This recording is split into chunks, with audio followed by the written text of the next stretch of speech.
Anong balak mong gawin ngayong Holy Week?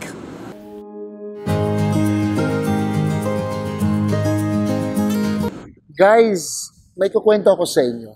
Nag-post ako sa Facebook account ko ng isang tanong. Anong balak mong gawin ngayong Holy Week?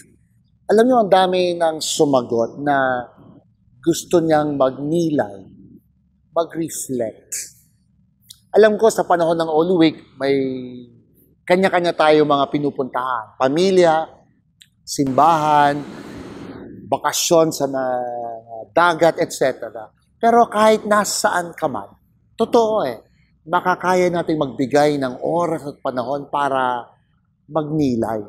Yung balikan natin yung ating sariling karanasan, yung mga nagawa nating desisyon, at yung ating direksyon. At iugnay natin to sa buhay ni Kristo, ang kanyang pagpapakasakit, ang kanyang kamatayan, ang kanyang muling pagkabuhay. Siguro ito yung panahon na ang pagninilay ay makita ang sarili natin at ang relasyon natin kay Kristo. Panahon din siguro ito para pagnilayan natin yung relasyon natin sa ating pamilya, sa ating kapwa.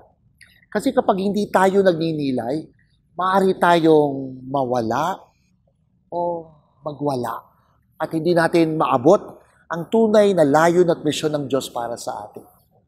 Kaya guys, alalahanin natin, ang Holy Week ay panahon ng pagninilay.